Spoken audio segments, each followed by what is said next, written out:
What's going on, guys? Steve here with Cherry Picking Cards. Hope you're all having a great day so far. I am back with another video. This one's going to be very different, more of an educational how-to video, if you will, but it's ultimately how I ship sports cards anytime I do transactions through eBay, Instagram, Facebook, YouTube, you name it. But this is basically kind of a routine I've ultimately got to, because there's a lot of folks entering the hobby, and I know that it can be kind of overwhelming or intimidating and just have no clue what you're doing when you first make that first sale or that first transaction and you need to ship something. And if you're not familiar with the postal service or kind of what to expect, how to package cards or take care of them, I'm hoping that this will help answer a lot of your questions. Let me know down in the comments if there is kind of a different method you guys use. I've tried different things, but ultimately I feel like this is one that I've had a lot of success with. I've done, hundreds of transactions through eBay specifically, gotten 100% positive feedback.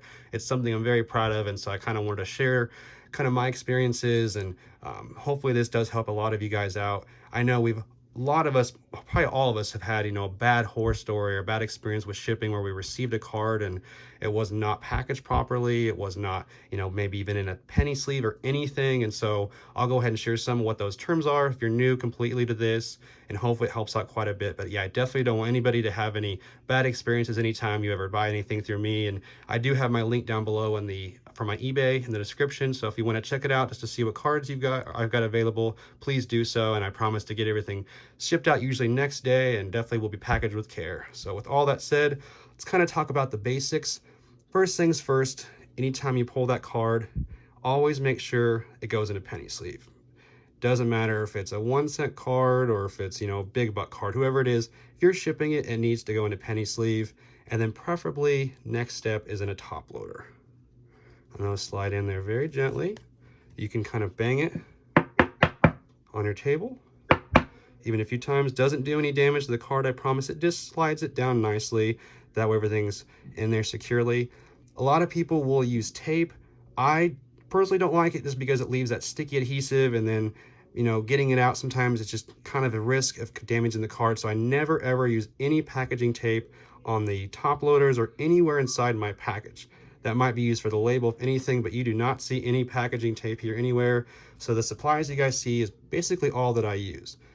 And then I've got a couple cards here that this buyer had purchased a little Zion lot. And so once I've got my cards in their penny sleeve and in their top loaders, know that they're going to be nice and secure. Next step is team bags. These are wonderful because you can store multiple cards in there. A lot of them you can fit, one touches. They even go up to sizes for your graded cards as well. And some of them are the perfect fit, so just really does anything extra on the sides there as far as slack or extra room. But I like these ones where you can kind of get quite a few cards in there. So if you want to go on eBay and just search team bags, it's such a popular term nowadays that it's going to give you tons of results and tons of sizes.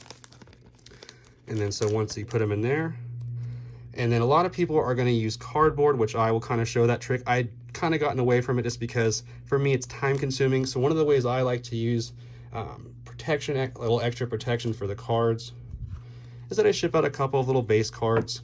They're nice little bonuses. I like how these optic are a little bit thicker, and a couple of things like a Donruss or a Hoops, and I'll do 3 on each side.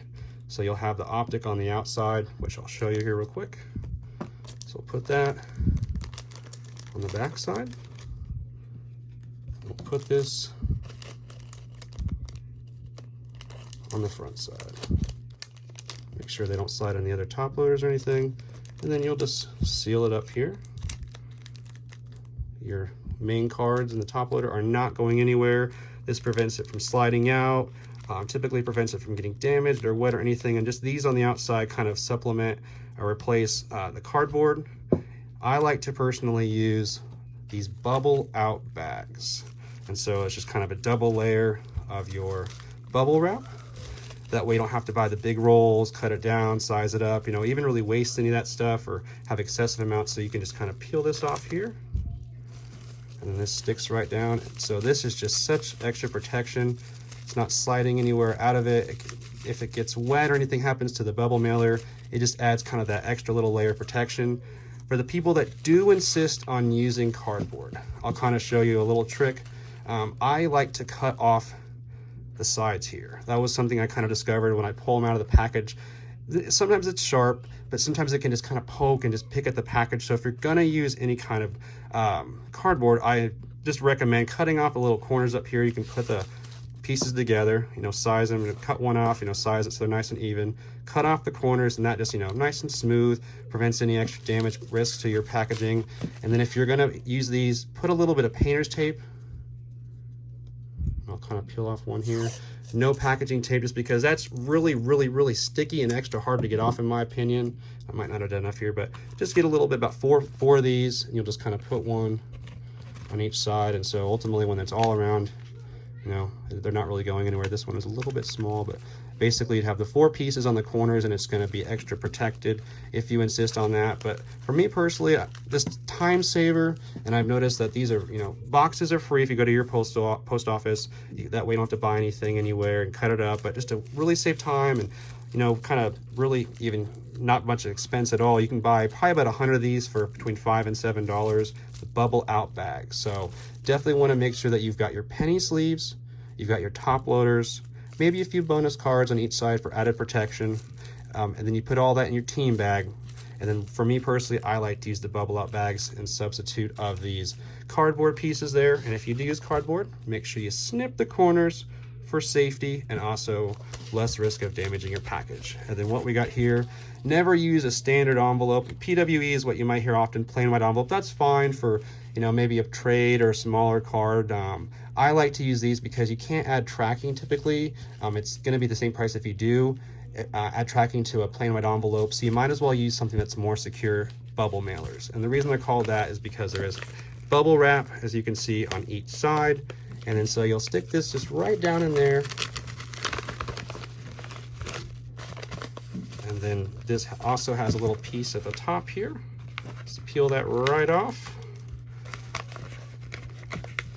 Stick it down just like that, and you are all set. And then one thing I really like to do, just to kind of help make sure that that little peel is not going to come up there, these things. And you can get a roll. I just bought one for about $7 the other day, free shipping, and it is amazing. The do not bends. I'm hoping that it does not become basically a bullseye for this package, but once again, I've had such great luck with these, with my method, you know. And then so I just put it right up here, kind of extra protection to make sure that nothing is going to peel off.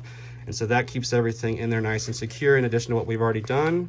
And then if you want to go ahead and put your label on, this will be the step that you would actually want to go ahead and break out the packaging tape. This is the only time that you should need it through the whole process. Please do not use packaging tape on your top loaders. And really, no tape is necessary on your cards or your top loaders by any means, except for the outside. Put your label on. And even nowadays, you can get the ones where it just peels off as well. So I appreciate you guys watching. Drop a comment down below if you guys use something different, if you thought this might have been pretty helpful. Like the video, as well as subscribe. I've got some big plans for the channel coming up, as well as lots of giveaways. So I appreciate you guys. Hopefully this did help you out, especially if you're newer to the hobby, maybe if it's your first time shipping. Like I said earlier, I remember my first time around, it was very intimidating, wasn't quite sure what to do. But I also really highly recommend using a PayPal for shipping because of the added savings. Even if you don't sell through eBay, you can sign up on PayPal and get a discount. I'll talk more about that in the future, guys, but till next time, take it easy.